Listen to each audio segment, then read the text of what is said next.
पहला क्वेश्चन है कि अर्थ केयर मिशन के संदर्भ में कौन सा कथन सही है। पहला कथन है कि यह मिशन 29 मई 2024 को लॉन्च किया गया था, बिल्कुल सही है।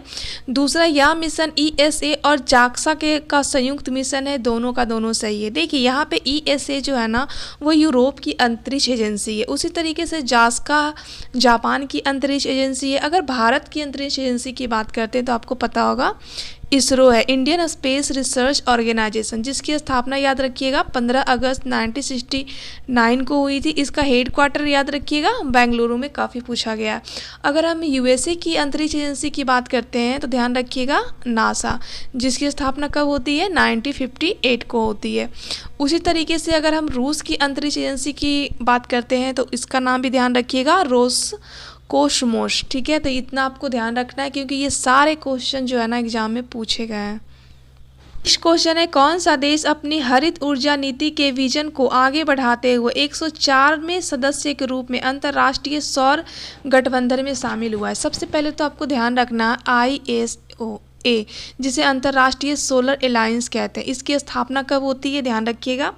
इसकी स्थापना 2015 में होती है। जब COP21 चल रहा था ना फ्रांस के पेरिस में, तो उस समय एक पेरिस समझौता होता है। इसमें भारत और फ्रांस दोनों मिलकर डिसाइड करते हैं कि हम लोग ISA की स्थापना करेंगे, ठीक है। इसका जो मुख्यालय है वो भारत में हरियाणा के गुरुग्राम में। तो इसका 104वां सदस्य बना है आर्मेनिया, तो इसे ध्यान रखिएगा। नेक्स्ट क्वेश्चन है कि गुरु घासीदास तिमोर पिंगला टाइगर रिजर्व को अभी हाल ही में मंजूरी प्रदान किया गया था, ये किस राज्य में अवस्थित है। देखिए टाइगर रिजर्व की बात करते हैं तो भारत में टोटल 58 टाइगर रिजर्व हो चुके हैं। आपको पता होगा अभी लेटेस्ट का टाइगर रिजर्व 58वां नंबर के बने हैं, माधवगढ़ टाइगर रिजर्व, उसे ध्यान रखिएगा। लेकिन ये जो गुरु घासीदास तिमोर पिंगला है ना वो छत्तीसगढ़ में है और ये 6 नंबर के टाइगर रिजर्व है। बात करते हैं 57 नंबर का, ध्यान रखिएगा रातापानी 57 नंबर की है और 58 नंबर की माधवगढ़ है, तो ये सबको ध्यान रखिएगा। नेक्स्ट क्वेश्चन है कि हाल ही में विश्व का पहला CO2 कैप्चर संयंत्र किस राज्य में लगाया गया है। ध्यान रखिएगा CO2 कैप्चर जो कि वर्ल्ड लेवल पे पहला लगाया गया है, याद रखिएगा सिंगरौली जो कि मध्य प्रदेश में है। अब ये जो CO2 है ना कार्बन डाइऑक्साइड, ये ग्रीन हाउस गैस के जो इफेक्ट होते हैं उसमें इसकी काफ़ी ज़्यादा भूमिका होती है। यह हमारे वायुमंडल में 0.03% उपलब्ध है, तो इसे ध्यान रखिएगा। और आपको मेरा ये डिस्कशन कैसा लगता है, आप लोग प्लीज़ वीडियो को लाइक कीजिएगा और ज़्यादा से ज़्यादा सपोर्ट कीजिएगा ताकि मैं आपके लिए ये टेस्ट सीरीज कवर करा सकूँ पर डे। नेक्स्ट क्वेश्चन है कि 2024 में चीता परियोजना ने अपने 2 वर्ष पूरे कर लिए हैं, तो बताइए कि चीता परियोजना की शुरुआत कब होती है भारत में। ध्यान रखिएगा 2022 में भारत में चीता परियोजना की शुरुआत होती है और इसी परियोजना के तहत इंडिया एक समझौता करता है नामीबिया के साथ कि वो नामीबिया से कुछ चीते को लाएगा, ठीक है। और लाया भी गया था और रखा गया था मध्य प्रदेश के कूनो नेशनल पार्क में, तो उसे भी ध्यान में रखिएगा, वो भी एग्जाम में पूछा गया है। नेक्स्ट क्वेश्चन है कि हाल ही में फ्लैश फ्लड की घटना किस यूरोपीय देश में घटित हुई है। ध्यान रखिएगा फ्लश फ्लड कहने का मतलब क्या है, तीव्र और अचानक से आई हुई बाढ़ को ही हम लोग फ्लश फ्लड कहते हैं, जो कि स्पेन में अभी हाल ही में आया है। आपको पता होगा स्पेन एक यूरोपीय कंट्री है, तो उसे ध्यान में रखिएगा। और इसी के पास एक पुर्तगाल के ही वास्को डी गामा थे जिन्होंने भारत की खोज की थी, तो ध्यान रखिएगा। तो स्पेन और जो पुर्तगाल है ना वो प्रायद्वीप पे बसा हुआ, तो ये कौन से प्रायद्वीप पे बसा हुआ ध्यान रखिएगा, आइबेरिया के प्रायद्वीप पे बसा हुआ है, ठीक है, तो उसे ध्यान रखिएगा। नेक्स्ट क्वेश्चन है कि विश्व पुस्तक मेला 2024 का आयोजन कहाँ पे किया गया। ध्यान रखिएगा नई दिल्ली में किया गया। नई दिल्ली में देखिए बहुत सारे आयोजन किए गए हैं, जैसे कि पहला आयोजन ध्यान रखिएगा भारत टैक्स आयोजन, ठीक है। दूसरा रमोना डायलॉग भी यहीं पे किया गया था। तीसरा ध्यान रखिएगा जब भी 2+2 वार्ता होता है ना तो वो नई दिल्ली में ही किया जाता है अधिकतर, अगर भारत में किया गया हो तो। और अभी हमने देखा कि पुस्तक मेला किया गया है। बात करते हैं अगर इंडियन सोलर अलायंस की जो 2024 की बैठक है ना वो भी नई दिल्ली में ही हुई है, उसे भी ध्यान रखिएगा। अगर बात करते हैं हम लोग G20 शिखर सम्मेलन जो कि 2023 में हुआ था, वो भी नई दिल्ली में ही हुआ था, तो इतना आपको ध्यान रखना है। नेक्स्ट क्वेश्चन है कि एशिया का पहला गिद्ध संरक्षण केंद्र कहाँ पे स्थापित किया गया। ध्यान रखिएगा, पूरे एशिया की बात की गई है। तो इंडिया का जो उत्तर प्रदेश है ना, वहाँ पे एशिया का सबसे पहला गिद्ध संरक्षण केंद्र स्थापित किया गया। बात करते हैं गिद्धों की, तो गिद्ध एक अपघटन के रूप में भी कार्य करते हैं, आपको पता होगा। देखिए, अगर आप बिहार से हो ना, तो आपको पता होगा कि भारत का पहला डॉल्फिन जो संरक्षण केंद्र है ना, वो बिहार के पटना में स्थापित किया गया है। और ये बिहार के बहुत एग्जाम में ये क्वेश्चन पूछे गए हैं, तो आप लोग उसे भी ध्यान रखिएगा। नेक्स्ट क्वेश्चन है कि भारत में कुल राष्ट्रीय उद्यानों की संख्या कितनी है और सबसे नवीनतम राष्ट्रीय उद्यान कौन है। ध्यान रखिएगा, भारत में टोटल 106 नेशनल पार्क है, जिसमें से सबसे नवीनतम जो है ना, वो रायमोना नेशनल पार्क है। ये देखिए असम में है। लेकिन सबसे पहले अगर बात करें कि ये रायमोना नेशनल पार्क बना नहीं है, बल्कि असम का एक नेशनल पार्क था। ध्यान रखिएगा, मानस नेशनल पार्क जो कि असम में है, उससे उसको अलग करके इसे बनाया गया। अब देखिए, अगर नेशनल पार्क की बात करते हैं ना, तो भारत में जो सबसे बड़ा नेशनल पार्क है, ध्यान रखिएगा, हेमिस नेशनल पार्क जो कि लद्दाख में है। और सबसे छोटा नेशनल पार्क ध्यान रखिएगा, साउथ बटन नेशनल पार्क जो कि अंडमान एंड निकोबार द्वीप समूह में है। ठीक है, तो ये दोनों फैक्ट भी आपको ध्यान रखना है। नेक्स्ट क्वेश्चन है, हाल ही में भारत की स्वदेश निर्मित दूसरी पनडुब्बी का अनावरण कहाँ पे किया गया। ध्यान रखिएगा, ये पनडुब्बी है जो कि सेकेंड नंबर की है, लेकिन पहले नंबर की बात करते हैं तो ध्यान रखिएगा अरिहंत हो जाएगा। ठीक है, सेकेंड नंबर की अरिघात होगा। और ये दोनों की दोनों जो पनडुब्बी है ना, वो परमाणु पनडुब्बी है, इसे भी ध्यान में रखिएगा। और ये भारत के द्वारा इसको बनाया गया है। नेक्स्ट क्वेश्चन है कि भारत का नवीनतम 58 नंबर का टाइगर रिजर्व, अभी हमने बताया था आपको, माधवगढ़ टाइगर रिजर्व। अगर हम लोग बात करते हैं टाइगर प्रोजेक्ट कब स्टार्ट होता है भारत में, ध्यान रखिएगा 1973 में जिम कॉर्बेट नेशनल पार्क जो कि उत्तराखंड है, वहाँ से इसे शुरुआत किया गया था कैलाश सांखला के नेतृत्व में। और उस समय भारत की प्रधानमंत्री कौन थी, इंदिरा गांधी थी। इतने फैक्ट आपको ध्यान रखने हैं। नेक्स्ट क्वेश्चन है कि राज्य भाषा का उल्लेख संविधान के किस भाग में है तथा इसका विस्तार संविधान के किस अनुच्छेद में। ध्यान रखिएगा, भाग 17 में राज्य भाषा का उल्लेख है। और आर्टिकल 343 के ए में बताया गया है कि भारत की जो राज्य भाषा होगी ना, वो हिंदी होगी, लेकिन इसकी लिपि क्या होगी, देवनागरी होगी। ठीक है, तो इतना फैक्ट आपको ध्यान रखना है। नेक्स्ट क्वेश्चन है कि जालियांवाला बाग हत्याकांड के कारण किसने वायसराय की कार्यकारिणी से इस्तीफा दे दिया था। सबसे पहले ध्यान रखिएगा, ये जो जालियांवाला बाग हत्याकांड है ना, वो पंजाब के अमृतसर शहर है, वहाँ पे किया गया था 13 अप्रैल 1919 को। और इसी से नाराज होकर वायसराय की कार्यकारिणी से शंकर नायर ने इस्तीफा दे दिया था। देखिए, ये जो जालियांवाला बाग हत्याकांड था, इससे पहले एक रॉलेट एक्ट आया था। ये जो रॉलेट एक्ट आया था ना, इसको काला कानून महात्मा गांधी जी के द्वारा कहा गया था, क्योंकि इसमें क्या था ना कि किसी को भी बिना शक के आधार पे किसी को भी पकड़ लिया जाता था। और इनको 3 जजों के सामने, इनके लिए एक अलग न्यायालय बनाए गए थे एक रूम में, और 3 जजों के सामने इनकी फैसला सुनाया जाता था। ठीक है, इसीलिए इस रॉलेट एक्ट को बिना वकील बिना दलील वाला कानून भी कहा जाता है। ठीक है, तो इसी के तहत 2 व्यक्ति थे पंजाब के, ध्यान रखिएगा, एक का नाम था सत्यपाल और दूसरा का नाम था किचलू। इन दोनों को गिरफ्तार कर लिया गया था। तो पंजाब में क्या था ना कि उस समय एक वैशाखी पर्व मनाया जा रहा था, तो उसी के लिए सारे लोग इकट्ठा हो रहे थे। और कुछ लोग जो थे वो जालियांवाला बाग हत्याकांड में सत्यपाल और किचलू के बारे में कुछ वो लोग डिस्कस कर रहे थे। और यहाँ पे गोली चलाने का आदेश जो है ना लगा, अंग्रेज़ों को लगा कि ये लोग डिस्कस कर रहे हैं, कहीं ना कहीं अंग्रेज़ों के खिलाफ कुछ कर रहे हैं, षड्यंत्र कर रहे हैं। ठीक है, तो इसी के लिए यहाँ पे गोली चलाने का आदेश दिया गया था और गोली चलाया गया था। दोनों क्वेश्चन पूछा जाता है कि आदेश किसने दिया था और गोली किसने चलवाया था। तो आदेश दिया था जनरल ओ डायर ने और गोली चलाया था जनरल आर डायर ने, इनके द्वारा गोली चलाया गया था। और यही जनरल ओ डायर थे जिसको बाद में ये जो पंजाब के एक उधम सिंह थे, जिन्होंने 1940 में लंदन जाकर इन्होंने मार डाला था। तो इसे भी ध्यान में रखिएगा, ये सारे question exam point of view से बहुत ज़्यादा इंपॉर्टेंट है। नेक्स्ट क्वेश्चन है कि कौन सी समुद्री हवाएं स्थल की ओर प्रवाहित होती हैं और संपूर्ण भारत में प्रचुर मात्रा में वर्षा कराती है। देखिए, ये हो गया हमारा स्थल और ये क्या हो गया हमारा जल। ठीक है, तो ये जो स्थलीय समीर है ना, ये क्या होती है, इधर से स्थल की ओर जाती हैं और ये सबसे ज़्यादा वर्षा कराती है, क्योंकि ये दक्षिण पश्चिम मानसून के साथ जाती है, भारत में एंट्री करती है। तो दक्षिण पश्चिम मानसून से ही भारत में सबसे ज़्यादा वर्षा होती है, तो वो आपको ध्यान रखना है। ठीक है, ये समुद्र से स्थल की ओर जा रही है। अगर हम बात करते हैं स्थल से समुद्र की ओर आने वाली हवा को क्या कहते हैं, ध्यान रखिएगा, इसको हम लोग कहते हैं समुद्रीय समीर, ठीक है, उसे भी ध्यान रखिएगा। नेक्स्ट क्वेश्चन है कि वायसराय लॉर्ड माउंटेन ने भारत के विभाजन की योजना कब पेश की थी, ध्यान रखिएगा, ये उन्होंने 3 जून 1947 को किया था और इसीलिए इसको 3 जून प्लान भी कहा जाता है, इसको माउंटबेटन प्लान भी कहा जाता है। इसी के थ्रू भारत और पाकिस्तान के 2 भागों में तोड़ दिया गया था, भारत पाकिस्तान का विभाजन कर दिया गया था, ध्यान रखिएगा। और ये योजना किस प्लान के थ्रू लाया गया था, ध्यान रखिएगा, बाल्कन प्लान के थ्रू इस योजना को लाया गया था। नेक्स्ट क्वेश्चन है कि सरल लोलक में किस प्रकार की गति होती है, ध्यान रखिएगा, सरल लोलक में सरल आवर्त गति होती है। नेक्स्ट है कि वैज्ञानिकों ने जीन परिवर्तन करके विटामिन ए की कमी को दूर करने वाले चावल का विकास किया, इस चावल का नाम क्या है। ये जो चावल है ना, काफ़ी बार पूछा गया है। सबसे पहले तो आपको पूछा जाएगा कि अभी हाल ही में जीन परिवर्तन किस चावल में किया गया था, ध्यान रखिएगा, गोल्डन राइस में।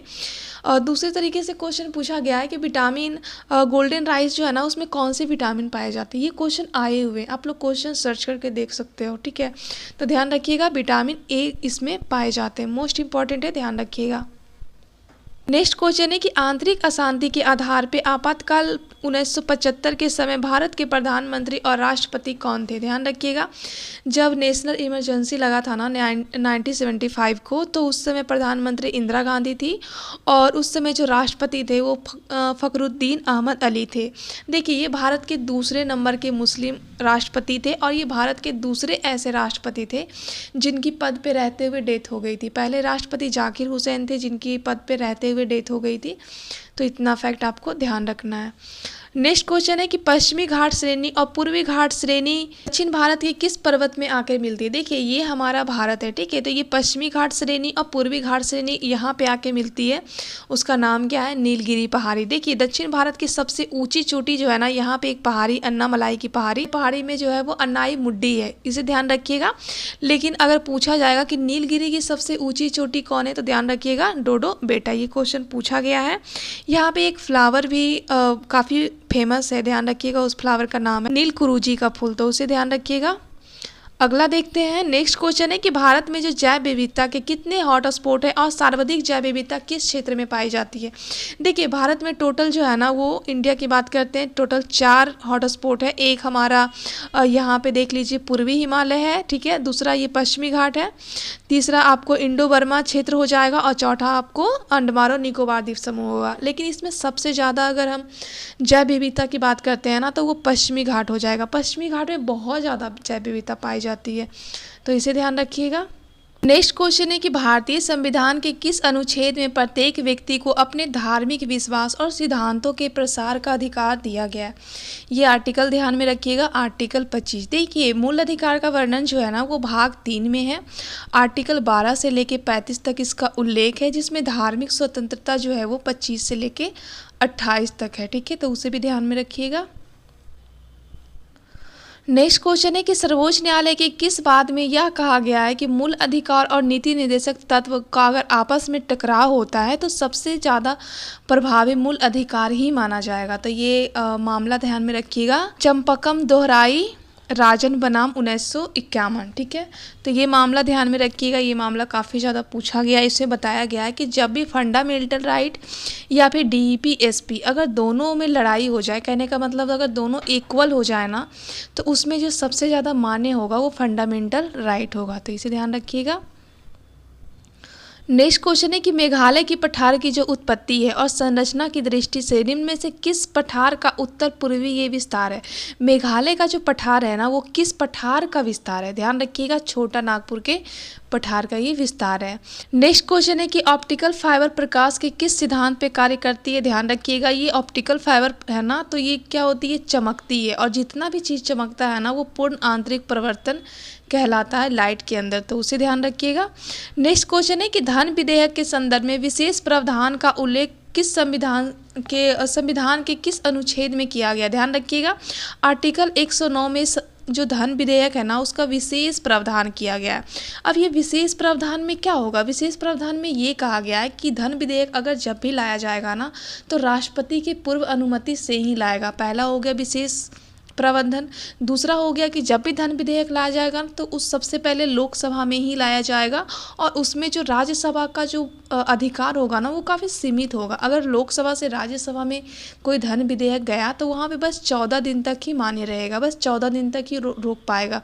अगर राज्यसभा चाहेगा कि नहीं मुझे नहीं पसंद है तब भी कोई फर्क नहीं पड़ेगा, ये विधेयक पारित हो जाता है। ठीक है, तो ये विशेष प्रावधान है। बात करते हैं धन विधेयक का वर्णन किस आर्टिकल में है, ध्यान रखिएगा आर्टिकल 110 में धन विधेयक को परिभाषित किया गया और इसमें विशेष प्रावधान है। दोनों आर्टिकल ध्यान रखिएगा। नेक्स्ट क्वेश्चन है कि प्रांतों में द्वैध शासन को हटाकर केंद्र पर कब लगाया गया, यह संशोधन किस अधिनियम के तहत किया गया। ध्यान रखिएगा 1919 का जो एक्ट होता है ना उसके थ्रू क्या होता है कि प्रांतों में द्वैध शासन लगाया जाता है। ठीक है, उसके बाद 1935 का अधिनियम आता है, उसमें प्रांतों में जो द्वैध शासन था ना उसको यहाँ पे समाप्त कर दिया गया और केंद्र पे इसको लगा दिया गया, तो इसे ध्यान रखिएगा। नेक्स्ट क्वेश्चन है कि सूखे फलों में पाए जाने वाली जो शर्करा है उसको हम लोग क्या कहते हैं। देखिए यहाँ पे सूखे फल की बात किया गया, मतलब कि ड्राई फ्रूट्स की यहाँ पे बात की जा रही है। इसमें माल्टोज पाया जाता है। अगर आपको ब्लड के बारे में कहेगा कि ब्लड शुगर किसे कहा जाता है, ध्यान रखिएगा ग्लूकोज को कहा जाता है। ठीक है, नेक्स्ट क्वेश्चन है कि निर्वात में प्रकाश की चाल कितनी होती है। ये प्रकाश का चाल जो है वो निर्वात में कितनी होती है, तो 3 × 10⁸ मीटर पर सेकेंड निर्वात में प्रकाश की चाल होती है। बात करते हैं कि प्रकाश की चाल के लिए क्या किसी माध्यम की जरूरत पड़ती है, बिल्कुल भी नहीं। प्रकाश जो होता है ना एक प्रकार का अनुप्रस्थ तरंग होता है और उसके लिए किसी भी माध्यम की ज़रूरत नहीं होती है। वहीं पे अगर ध्वनि की बात करते हैं तो उसके लिए माध्यम की ज़रूरत होती है क्योंकि वो अनुदैर्ध्य तरंग होती है। ठीक है, तो अनुदैर्ध्य में क्या होता है ना कि उसको माध्यम की ज़रूरत होती है, तो सबसे ज़्यादा ठोस में होता है, फिर द्रव में, फिर गैस में होता है। लेकिन यहाँ पर प्रकाश है ना इसको किसी भी माध्यम की ज़रूरत नहीं होती है और प्रकाश की चाल सबसे ज़्यादा किसी में होती है तो वो निर्वात में ही होती है। उसके बाद निर्वात के बाद ध्यान रखिएगा गैस में होती है, उसके बाद लिक्विड में होती है, उसके बाद फिर ठोस में होती है। ठीक है, तो ये क्रोनोलॉजी भी आपको ध्यान रखना है। नेक्स्ट क्वेश्चन है कि विद्युत चुम्बकीय तरंग में सर्वाधिक भेदन क्षमता किसकी होती है, किस तरंग की होती है। ध्यान रखिएगा गामा तरंग की सर्वाधिक भेदन क्षमता होती है। नेक्स्ट क्वेश्चन है कि संविधान संशोधन की प्रक्रिया किस देश के संविधान से स्वीकारा गया है और इसका उल्लेख संविधान के किस भाग में है। ध्यान रखिएगा इसको साउथ अफ्रीका से एक्सेप्ट किया गया है इंडिया में और भाग 20 संविधान संशोधन के बारे में बताता है। वहीं पे आर्टिकल ध्यान रखिएगा आर्टिकल 368 संविधान संशोधन से संबंधित है, काफ़ी इंपॉर्टेंट है, ध्यान रखिएगा। नेक्स्ट क्वेश्चन है कि भारत में कौन सी नदी भ्रंश घाटी से होकर बहती है। देखिए भारत में ओनली 3 नदी है जो भ्रंश घाटी से होकर बहती है, एक नर्मदा हो जाएगा, दूसरा ताप्ती हो जाएगा और तीसरा दामोदर हो जाएगा। तो ये तीनों नदी का ध्यान में रखिएगा। नेक्स्ट क्वेश्चन है कि सर्वप्रथम किसने स्पष्ट किया है कि प्रकाश सूक्ष्म कणों से बने हैं और ये सीधी रेखा में गमन करती है। ये देखिए न्यूटन के द्वारा बताया गया है। अगर न्यूटन की बात करते हैं ना तो गति का नियम किसने दिया था, न्यूटन ने दिया था।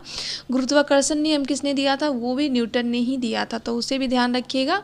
नेक्स्ट क्वेश्चन है कि किस संविधान संशोधन में नीति निर्देशक तत्वों का या मौलिक अधिकारों की वरीयता दी गई है। ध्यान रखिएगा 42वां संविधान संशोधन 1976 हुआ था जिसमें नीति जो DPSP है ना उस पे मौलिक अधिकारों की वरीयता दिया गया था, तो ये मोस्ट इंपॉर्टेंट है, ध्यान रखिएगा। नेक्स्ट क्वेश्चन है कि पुरुष और स्त्री सभी नागरिकों को समान रूप से जीविका के पर्याप्त साधन प्राप्त करने का अधिकार है। ये कौन से आर्टिकल कहता है, ध्यान रखिएगा आर्टिकल 39 कहता है। ठीक है, नेक्स्ट क्वेश्चन है कि राज्य का नीति निर्देशक सिद्धांत के संदर्भ में निम्नलिखित कथनों पर विचार कीजिए कि कौन सा कथन यहाँ पे सही है। पहला कथन कह रहा है कि भारतीय संविधान के अनुच्छेद 40 जो कि संगठित ग्राम पंचायत को समाजवादी सिद्धांतों के रूप में वर्गीकृत किया गया। देखिए ये जो आर्टिकल 40 है ना वो ग्राम पंचायत की गठन का प्रावधान करता है, बट ये समाजवादी सिद्धांत नहीं है बल्कि ये गांधीवादी सिद्धांत है, तो ये तो गलत हो गया। दूसरा कह रहा है कि संविधान के अनुच्छेद 43 के श्रमिकों की भागीदारी का आयोजन को गांधीवादी सिद्धांतों के रूप में वर्गीकृत किया। देखिए ये जो श्रमिक का जो भागीदारी है ना आर्टिकल 43 के ए के तहत ये गांधीवादी नहीं बल्कि ये समाजवादी है। ठीक है, तो दोनों का दोनों यहाँ पे क्या हो जाएगा, गलत हो जाएगा। बात करते हैं हम लोग DPSP की, ध्यान रखिएगा DPSP का वर्णन भाग 4 में है 36 से लेके 51 तक का। ठीक है, तो उसे ध्यान रखिएगा। अब देखिए आगे नेक्स्ट क्वेश्चन है कि भारत के संविधान के किस भाग में अंतर्राष्ट्रीय शांति सुरक्षा को राज्य को दायित्व सौंपा गया है, कि मतलब अगर अंतर्राष्ट्रीय स्तर पे कहीं युद्ध होता है तो राज्य का ये कर्तव्य होगा कि वहाँ पे वो सुलह कराएं, शांति कराएं। ठीक है, तो याद रखिएगा आर्टिकल 51 में। और संविधान के किस भाग में है, तो भाग 4 में। ठीक है, नेक्स्ट क्वेश्चन है कि राज्य के नीति निर्देशक तत्व के एक ऐसा चेक है जो कि बैंक की सुविधा अनुसार अदा किया जाता है। यह कथन किसका है, बहुत इंपॉर्टेंट कथन है, ध्यान रखिएगा, केटी शाह ने ऐसा कहा था। नेक्स्ट क्वेश्चन है कि सामान्य न्याय एवं निःशुल्क विविध सहायता एक नीति निर्देशक तत्व है जो संविधान के किस अनुच्छेद में उल्लेखित है। ध्यान रखिएगा आर्टिकल 39 के ए में इसका उल्लेख है। नेक्स्ट क्वेश्चन है कि राज्य के नीति निर्देशक तत्वों के अनुसार समान सिविल संहिता का प्रावधान किस अनुच्छेद में किया गया। ध्यान रखिएगा आर्टिकल 44 में किया गया है। आर्टिकल 44 जो है ना वो सबसे पहले आंशिक रूप से कहाँ लागू हुआ था, ध्यान रखिएगा गोवा में। और अभी हाल ही में उत्तराखंड भारत का ऐसा स्टेट बन गया है जो कि समान नागरिक संहिता को लागू किया है। ठीक है, वो भी पूर्ण रूप से उन्होंने लागू किया है, तो उसे भी ध्यान में रखिएगा। नेक्स्ट क्वेश्चन है कि स्मारकों, स्थानों एवं कलात्मक वस्तुओं या फिर ऐतिहासिक महत्व के स्थलों को सुरक्षित रखने के लिए उन्हें राष्ट्रीय महत्व का दर्जा दिया गया या भारतीय संविधान में किस अनुच्छेद में वर्णित है। ध्यान रखिएगा आर्टिकल 49 जो है वो राष्ट्रीय स्मारक जो भी हमारे धरोहर है ना उनकी सुरक्षा करने के लिए बताता है। ठीक है, तो उसे ध्यान रखिएगा।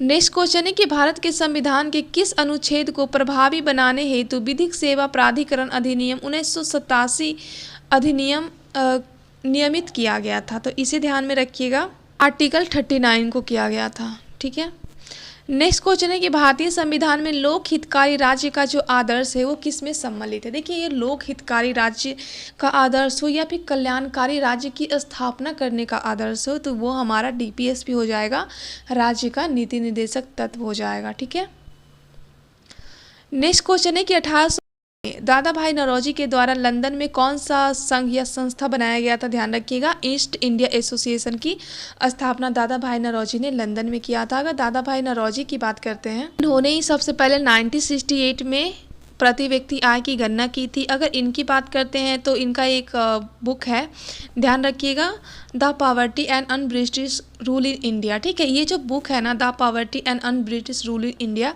इसी में सबसे पहले उन्होंने धन निष्कासन के सिद्धांत को उन्होंने बताया था। और इनका एक और न्यूज़पेपर आता है उसका नाम है राफ्त गुफ्तार। ठीक है, तो ये भी ध्यान रखिएगा, ये सभी के सभी एग्जाम में पूछे हुए क्वेश्चन है। ठीक है, नेक्स्ट क्वेश्चन है कि वुड डिस्पैच कब और किस गवर्नर जनरल के शासनकाल में आया था। ध्यान रखिएगा ये जो वुड डिस्पैच है ना वो 1854 में आया था, ये शिक्षा से संबंधित था। ठीक है, और इसे भारत का शिक्षा का मैग्ना कार्टा भी कहा जाता है, तो ये ध्यान में रखिएगा, काफ़ी बार एग्जाम में पूछा गया है।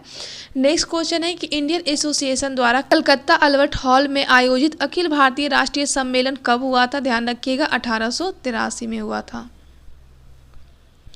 नेक्स्ट क्वेश्चन है कि भारतीय राष्ट्रीय कांग्रेस के साथ इंडियन एसोसिएशन का विलय कब कर दिया गया था। ध्यान रखिएगा 1886 में कलकत्ता में भारतीय राष्ट्रीय कांग्रेस का आयोजन हो रहा था, वहीं पे इंडियन एसोसिएशन का विलय कर दिया था। ठीक है, नेक्स्ट क्वेश्चन है कि सन 1858 का शाही अधिनियम किस गवर्नर जनरल के समय में आया था। देखिए 1857 की जब क्रांति होती है ना तो भारत का जो बागडोर है ना उसके बाद महारानी के हाथों में चला जाता है, ब्रिटिश क्राउन के हाथों में चला जाता है। ठीक है, तो वहाँ पे एक एक्ट आता है 1858 का एक्ट, तो वो कैनिंग के टाइम में आया था क्योंकि उसी टाइम वही भारत के गवर्नर जनरल थे। और उस एक्ट में कहा गया था कि भारत के गवर्नर जनरल को भारत का वायसराय बना दिया जाएगा, तो भारत का पहला वायसराय बनने वाले लॉर्ड कैनिंग ही थे, तो इसे भी ध्यान में रखिएगा। नेक्स्ट क्वेश्चन है कि किस संगठन ने सन 1875 में हाउस ऑफ कॉमन्स में एक याचिका प्रस्तुत करते हुए ब्रिटिश संसद में भारत के लिए प्रत्यक्ष निर्वाचन की मांग की थी। तो ध्यान रखिएगा पूना सार्वजनिक सभा, जिसकी स्थापना कब होती है 1870 में होती है, तो उसे भी ध्यान रखिएगा। और स्थापना करते कौन है, एमजी रनाडे करते हैं। नेक्स्ट क्वेश्चन है कि किसके सुझाव पे भारतीय राष्ट्रीय कांग्रेस जो संघ है उसका नाम बदल के भारतीय राष्ट्रीय कांग्रेस, मतलब भारतीय राष्ट्रीय संघ था पहले, ठीक है, यूनियन था, उसको कांग्रेस कब किया गया था। ध्यान रखिएगा 1885 नहीं 1886 में किया गया था। ठीक है, और ये जो करने के लिए बोले थे ना वो दादा भाई नौरोजी बोले थे, तो उसे भी ध्यान में रखिएगा। नेक्स्ट क्वेश्चन है कि कलकत्ता में एशियाटिक सोसाइटी ऑफ इंडिया की स्थापना 1784 में किसके द्वारा किया गया था? तो विलियम जोन्स के द्वारा किया गया था। नेक्स्ट क्वेश्चन है कि भारत में सिविल सेवा का जन्मदाता किसे कहा जाता है? ध्यान रखिएगा, कॉर्नवालिस को कहा जाता है। अगर पुलिस की स्थापना की बात करते हैं तो उसमें भी कॉर्नवालिस ही होंगे, ठीक है। नेक्स्ट क्वेश्चन है कि हिंदुस्तान सोशलिस्ट रिपब्लिक एसोसिएशन की स्थापना किसने किया था? देखिए, ये जो HSRA है ना, वो पहले HRA हुआ करता था, ठीक है। इसके बाद इसकी स्थापना किया गया था भगत सिंह और चंद्रशेखर प्रसाद के द्वारा, ठीक है। नेक्स्ट क्वेश्चन है कि उत्तर भारत का कौन सा ऐसा राज्य है जहां गन्ना का उत्पादन सर्वाधिक होता है? देखिए, उत्तर भारत की बातें किया जा रहा है ना, सबसे ज़्यादा गन्ना का उत्पादन यूपी में होता है। अगर दक्षिण भारत की बात किया जाएगा तो दक्षिण भारत में सबसे ज़्यादा उत्पादन जो है वो महाराष्ट्र में होता है, तो उसे भी ध्यान रखिएगा। नेक्स्ट क्वेश्चन है कि दुग्ध उत्पादन से संबंधित ऑपरेशन फ्लड जो 2.0 है वो नामक योजना कब स्टार्ट किया गया था? देखिए, सबसे पहले तो ऑपरेशन फ्लड की बात करते हैं। इसका संबंध दूध उत्पादन से है और ये सबसे पहले 1870 में आता है, ठीक है। उसके बाद सेकेंड आता है 1970 में आता है पहला। दूसरा जो है ना वो 1981 से 85 में आती है, तो उसे भी ध्यान रखिएगा। नेक्स्ट क्वेश्चन है कि निम्नलिखित में से कौन सी खरीफ फसल है? देखिए, खरीफ की बात करते हैं तो उसमें 3 वर्ड ध्यान में रखिएगा। चावल जो होते हैं ना, चावल क्या हो गया? चावल, ठीक है। चावल में 3 वर्ड होते हैं ना, तो 3 वर्ड से याद रखिए खरीफ। अगर रबी की बात करते हैं तो गेहूँ, ठीक है। तो गेहूँ के टाइम में जो जो उपजेगा ना वो सब का सब रबी हो जाएगा, और चावल के टाइम में जो जो उपजेगा तो वो सबको क्या कहेंगे हम लोग? खरीफ कहेंगे। तो इस टाइम मक्का का उपज किया जाता है, बाजरा का किया जाता है और सोयाबीन का किया जाता है, तो ये तीनों हो जाएगा, ठीक है। वहीं पे चना की बात करते हैं तो ये रबी फसल हो जाएगा, गेहूं के टाइम में इसको बोया जाता है। नेक्स्ट क्वेश्चन है कि भारत में शीत ऋतु में जो शीतोष्ण पश्चिमी विक्षोभों से होने वाली जो वर्षा होती है उससे किस फसल को सबसे ज़्यादा प्रोटेक्ट मिलता है और उससे उत्पादन उसको ज़्यादा होता है? ध्यान रखिएगा, रबी फसल को।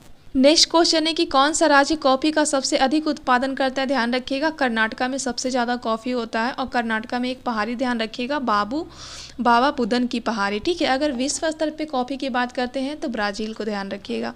नेक्स्ट क्वेश्चन है कि कपास की कृषि के लिए कौन सी मृदा सर्वाधिक उपयुक्त मानी जाती है? ये आपको पता होगा, जो काली मिट्टी होती है उसमें कपास की खेती की जाती है। इसको हम लोग ज्वालामुखी मिट्टी भी कहते हैं, स्वतः जुताई मिट्टी भी कहते हैं, क्योंकि इसमें नमी धारण करने की जो क्षमता होती है ना वो बहुत ज़्यादा होती है।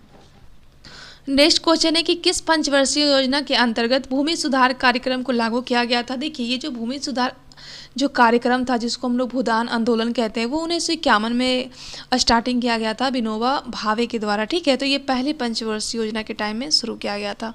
नेक्स्ट क्वेश्चन है कि किस आंदोलन को रक्तहीन क्रांति की संज्ञा दी गई तथा इसकी शुरुआत कहाँ पे हुआ था, कहाँ से हुआ था? देखिए, ये जो भूदान आंदोलन है ना, इसी को हम लोग रक्त क्रांति के नाम से जानते हैं, और इसका शुरुआत 1951 में हुआ था विनोबा भावे के द्वारा, तो उसे ध्यान रखिएगा। नेक्स्ट क्वेश्चन है भारत में एग्रो इकोलॉजिकल जोन कृषि पारिस्थितिकी क्षेत्र की कुल संख्या कितनी है? ध्यान रखिएगा, 15 है। अगर बिहार की बात करते हैं तो बिहार को 4 कृषि परिस्थिति क्षेत्र में बांटा गया है, तो उसे ध्यान रखिएगा। नेक्स्ट क्वेश्चन है कि पीएम कुसुम योजना का संबंध किससे है और इसे कब स्टार्टिंग किया गया था? देखिए, पीएम कुसुम योजना जो है ना उसका संबंध नलकूपों से है और मार्च 2019 में इसको स्टार्टिंग किया गया था, ठीक है। नेक्स्ट है कि नॉर्मन अर्नेस्ट बोरलॉग जो कि हरित क्रांति के जनक जाने जाते हैं, तो वो किस देश से संबंधित थे? ध्यान रखिएगा, ये अमेरिका से संबंधित थे, और अमेरिका का जो मैक्सिको है ना वहाँ के वो निवासी भी थे। नेक्स्ट क्वेश्चन है कि भारतीय स्वतंत्रता के बाद भारत में सर्वाधिक प्रगति किस खदान की होती है? आपको पता होगा, स्वतंत्रता के बाद ही भारत में हरित क्रांति होता है, तो सबसे ज़्यादा जो है गेहूं का यहाँ पर प्रोडक्शन किया जाता है। और ये जो गेहूं के जो बीज थे ना, इस बीज का नाम याद रखिएगा, लार्मा रोजो, ठीक है। लार्मा रोजो बीज था जो कि लाया गया था किसके द्वारा? मैक्सिको से लाया गया था, नेहरू जी के द्वारा। तो ये फैक्ट ध्यान में रखिएगा। और इसको बोआ किसने था? तो ध्यान रखिएगा, लाल बहादुर शास्त्री ने इनको सबसे पहले बोए थे धरती में, ठीक है। नेक्स्ट क्वेश्चन है कि भारत के राज्यों में कौन सा राज्य चावल का सर्वाधिक उत्पादन करता है? देखिए, अगर सर्वाधिक उत्पादन की बात करते हैं ना तो वो हो जाएगा आपका पश्चिम बंगाल। अगर हेक्टेयर वाइज बात करते हैं तो वो क्या हो जाएगा? नेक्स्ट क्वेश्चन है कि 18वीं लोकसभा चुनाव में कितनी सीटों पे आयोजित किए गए थे और चुनाव की जो गणना है वो कितनी सीटों पे की गई थी? देखिए, लोकसभा का जो 543 सीट था ना, उसके लिए चुनाव हुआ था, लेकिन एक जो व्यक्ति थे ना वो निर्विरोध रूप से चुने गए थे। ठीक है, तो इसीलिए जो चुनाव की जनगणना है ना वो 542 सीटों पे ही किया गया था, तो उसे ध्यान रखिएगा। नेक्स्ट क्वेश्चन है कि 18वीं लोकसभा चुनाव में एनडीए और इंडिया नामक दो बड़े गठबंधन दलों ने भाग लिया था, तो इनको कितनी सीटें मिली थी। देखिए एनडीए की बात करते हैं तो एनडीए को 293 सीटें मिली थी, और इसमें से सबसे प्रमुख कौन थे, बीजेपी थे, जो कि 293 में से 240 सदस्य जो सीटें थे ना वो सिर्फ बीजेपी को मिला था। ठीक है, वहीं पे इंडिया की बात करते हैं, काफ़ी दलों को मिला के बनाया गया था, दक्षिण भारत के भी काफ़ी दल थे और कांग्रेस भी इसमें सम्मिलित था, तो इसको ओनली 240 सीट ही मिले थे। इसमें से अकेले कांग्रेस को 99 सीट मिला था, तो ध्यान रखिएगा, काफ़ी इंपॉर्टेंट है ये। नेक्स्ट क्वेश्चन है कि 18वीं लोकसभा का चुनाव की घोषणा कब और किसके द्वारा किया गया था। ध्यान रखिएगा 16 मार्च को इसकी घोषणा किया गया था चुनाव आयोग के द्वारा, और ये जो चुनाव है ना वो 7 चरण में किए जाते हैं। 19 अप्रैल से स्टार्टिंग होता है और ये 1 जून तक चलता है, इसे ध्यान रखिएगा। और 4 जून को इसकी गणना होती है 542 सीटों पे, क्योंकि एक सीट तो निर्विरोध चुने गए थे ना, तो 542 सीटों पे इसकी गणना होती है। बात करते हैं जून को सबको शपथ दिलाया जाता है, तो ये सारे फैक्ट आपको ध्यान में रखनी है। क्वेश्चन 18वीं लोकसभा के चुनाव में किस दल ने बहुमत प्राप्त किया और अपनी सरकार बनाई। ध्यान रखिएगा एनडीए ने बहुमत प्राप्त किया था और उन्होंने अपना सरकार भी बनाया है। नेक्स्ट क्वेश्चन है कि 18वीं लोकसभा चुनाव में अंडमान निकोबार द्वीप समूह के कौन सी जनजाति ने सबसे पहले भाग लिया था। तो ध्यान रखिएगा सोमपेन जनजाति, जो कि ग्रेट निकोबार में रहा करती है, इनकी भाषा भी सोमपेन ही है। नेक्स्ट क्वेश्चन है वर्तमान में चुनाव आयोग द्वारा मान्यता प्राप्त दलों की संख्या कितनी है। ध्यान रखिएगा वर्तमान में जो केंद्र स्तर पे जो मान्यता प्राप्त दल है ना वो 6 हैं, और ये जो मान्यता है ना वो चुनाव आयोग के द्वारा ही दिया जाता है। ठीक है, नेक्स्ट है कि 18वीं लोकसभा चुनाव में किस लोकसभा सीट को निर्विरोध घोषित किया गया था, किसे। तो ये सूरत सीट से चुने गए थे मुकेश दलाल, तो इनका नाम ध्यान रखिएगा मुकेश दलाल, सूरत सीट से। नेक्स्ट है कि 18वीं लोकसभा चुनाव में आरजेडी, जेडीयू तथा लोक जनशक्ति पार्टी को कितने सीट मिले हैं। ध्यान रखिएगा आरजेडी को 4 सीट मिले थे, जेडीयू की बात करते हैं तो 12, और लोक जनशक्ति पार्टी को 5 सीटें मिली हैं। ठीक है, नेक्स्ट क्वेश्चन है कि चुनाव आयोग की स्थापना कब किया गया था और इसके वर्तमान जो निर्वाचन आयुक्त हैं वो कौन है। अभी देखिए अभी हाल ही में इनके 26वें नंबर के निर्वाचन आयुक्त बने हैं मुख्य वाले, इनका नाम ध्यान रखिएगा ज्ञानेश कुमार। ठीक है, और चुनाव आयोग की स्थापना 1950 में किया गया था। देखिए दोस्तों यहाँ पे मैंने 75 क्वेश्चन को कवर करवा दिया है, तो आपको ये कैसा लगा आप हमें कमेंट बॉक्स में ज़रूर बताइएगा, और प्लीज़ मेरे चैनल को सपोर्ट कीजिएगा ज़्यादा से ज़्यादा। और सारे होमवर्क को मेरे टेलीग्राम पर अपलोड कर दिया गया है, तो जाके वहाँ पे चेकआउट कीजिए, और ऐसे ही आप लोग टेस्ट सीरीज का हिस्सा बनिए। तो चलिए मिलते हैं हम लोग नेक्स्ट वीडियो में।